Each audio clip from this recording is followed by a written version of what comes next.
পাকিস্তানি একজন মুসলিম যুবক, সে সব সময় অ্যাডাল্ট ভিডিও দেখতো। তার এই গুনাহের কারণে তার কি করুণ পরিণতি হয়েছিল আপনি যদি এটা শুনেন আপনার কলিজাটা কেঁপে উঠবে, আপনি আপনার নিজেকে ধরে রাখতে পারবেন না। ওই যুবক অ্যাডাল্ট ভিডিওর প্রতি এত পরিমাণে অ্যাডিক্টেড ছিল, সে অ্যাডাল্ট ভিডিও দেখার জন্য বড় একটা অ্যাডাল্ট সাইট থেকে অনেক টাকা খরচ করে সে লাইফ টাইমের সাবস্ক্রিপশন কিনেছিল এবং সেই ওয়েবসাইটের অ্যাক্সেস সে তার নিজের বন্ধু বান্ধবকেও দিয়েছিল। সে তার সকল বন্ধু বান্ধবকে নিয়ে অ্যাডাল্ট ভিডিও দেখতো। ঘটনাক্রমে একদিন যুবক ভয়ঙ্কর গাড়ি অ্যাক্সিডেন্ট করে মৃত্যুবরণ করলো। তার লাশটা যখন বাড়িতে নিয়ে আসা হলো, এলাকার মানুষ তার লাশ দেখতেছে, অনেকে বলতেছে এই ছেলে তো নামাজ পড়তো, এই ছেলে তো রোজা রাখতো, এই ছেলেটা ভালো ছিল। কিন্তু তার ভিতরে এত ভয়ঙ্কর একটা গুনাহ যে ছিল, এটা তার বন্ধু বান্ধব ছাড়া অন্য কেউ জানতো না।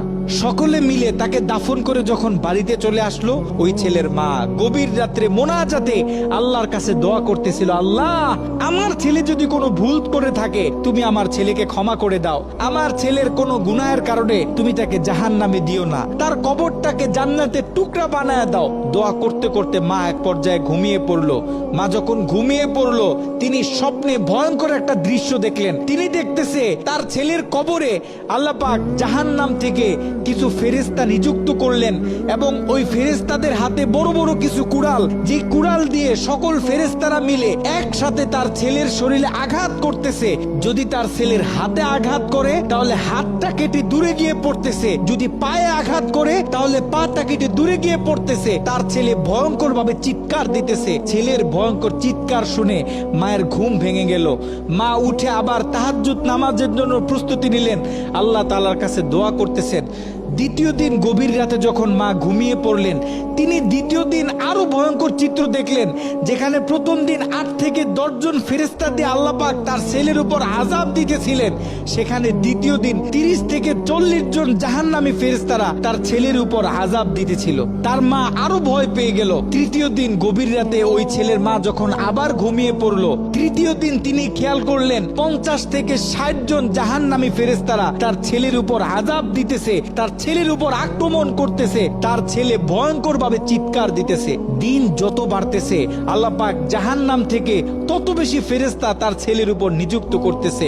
মা ভয় পেয়ে গেলেন, মা ভেঙে পড়লেন। ওই ছেলের মা ছেলের বন্ধুদেরকে একদিন ডাক দিলেন, ডাক দিয়ে বলতেছে, দেখো আমি আমার ছেলের উপর দিয়ে এই ভয়ঙ্কর স্বপ্ন দেখতেছি, তোমরা যাও কোন আলেমের কাছে জিজ্ঞাসা করো যে কেন আমার ছেলের সাথে এমন হচ্ছে। ওই ছেলের বন্ধুরা মিলে পাশের বড় একটা মাদ্রাসায় চলে গেল।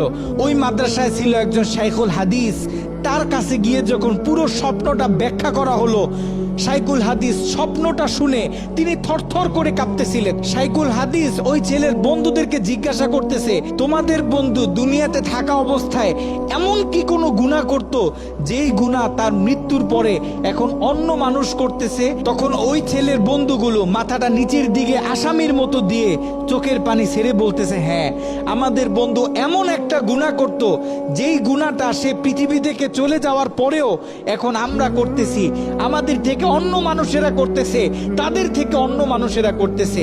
আমাদের বন্ধু অ্যাডাল্ট ভিডিও দেখতো, সে একটা সাইট থেকে সাবস্ক্রিপশন কিনেছিল, সেই মেইল পাসওয়ার্ড আমাদেরকে দিয়েছিল, আমরা আমাদের বন্ধুদেরকে দিয়েছি, তারা তাদের বন্ধুদেরকে দিয়েছে। এরকম করে এটা আস্তে আস্তে ছড়িয়ে পড়তেছে। ওই আলেম বলতেছে, শোনো, তার এই গুনাহ পৃথিবীতে যত মানুষ করবে, দৈনিক যত মানুষ এই গুনাহের সাথে লিপ্ত হবে, আল্লাহ পাক জাহান্নামের তত বেশি ফেরেশতা তোমাদের বন্ধুর উপর আযাব দেওয়ার জন্য নিযুক্ত করে দিবেন। নাউজুবিল্লাহ। যত সম্ভব পারো তোমরা এই ওয়েবসাইটের অ্যাক্সেসটা বন্ধ করার চেষ্টা করো। ওই ছেলের বন্ধুরা অনেক কষ্ট করে সেই অ্যাডাল্ট সাইটের এডমিনদের সাথে যোগাযোগ করতে সক্ষম হয়। তারা সেই এডমিনদেরকে জানায় এই অ্যাকাউন্টের যে মালিক সে গত কয়েকদিন আগে মারা গেছে, আমরা চাই এই অ্যাকাউন্টটা চিরদিনের জন্য বন্ধ করে দেয়া হোক। কিন্তু সেই এডমিন প্যানেল থেকে সেই ছেলের বন্ধুদেরকে জানানো হলো যে এটা কশ্চিন কালেও সম্ভব না, কারণ আমাদের থেকে যারা লাইফ টাইম সাবস্ক্রিপশন নেয় তারা হচ্ছে আমাদের প্রিমিয়াম কাস্টমার, আমরা তাদেরকে হাই সিকিউরিটি দিয়ে থাকি। তারা যখন আমাদের থেকে কোনো প্যাকেজ নেয়, আমাদের থেকে কোনো অ্যাকাউন্ট নেয়, আমরা তখন তাদেরকে মেইল দিই, পাসওয়ার্ড দিই এবং আমরা তাদের হাতের ফিঙ্গার নিয়ে থাকি। আপনারা হয়তোবা তার অ্যাকাউন্টের মেল পাসওয়ার্ড দিতে পারবেন, কিন্তু তার হাতের ফিঙ্গার তো আর আপনারা দিতে পারবেন না। তার হাতের ফিঙ্গার যদি ম্যাচ না করে তাহলে আমরা এই অ্যাকাউন্ট অফ করতে পারবো না। নাউজুবিল্লাহ।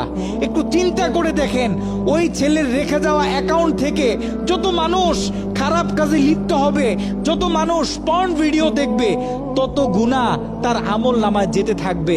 একটু ঠান্ডা মাথায় চিন্তা করেন, আপনি আর আমি আমাদের সোশ্যাল মিডিয়া অ্যাকাউন্টগুলো কিভাবে ব্যবহার করতেছি। আমরা তো আমাদের ফেসবুকে কত ছবি শেয়ার করি, কত মুভি ক্লিপ শেয়ার করে থাকি, কত গান বাজনা শেয়ার করি। আপনার আমার মৃত্যুর পরে এগুলো তো আর কেউ কাটতে পারবে না। যত লক্ষ মানুষ আপনার আমার মৃত্যুর পরে এই ভিডিও দেখবে, আপনার আমার অ্যাকাউন্টে রেখে যাওয়া ভিডিও যত মানুষ দেখবে, আপনার আমার কবরে তত কঠিন কঠিন আযাব দেয়া হবে। আপনি আর আমি জীবিত থাকা অবস্থায় যদি আমাদের ফেসবুক অ্যাকাউন্টে ইসলামিক ভিডিও শেয়ার করি, একটা কোরআনের তেলাওয়াত শেয়ার করি, একটা হাদিস শেয়ার করি, ইসলামিক কোনো ডকুমেন্টারি শেয়ার করি, তাহলে আপনার আমার মৃত্যুর পরে এই অ্যাকাউন্ট থেকে যত মানুষ এই ভিডিওগুলো দেখবে, আমরা কবর থেকে তত বেশি সওয়াব পাইতে থাকবো। এ কারণে আমরা পৃথিবীতে থাকতে যত কাজ করব, সব কাজ যেন আমরা চিন্তা ভাবনা করে তারপরে করি।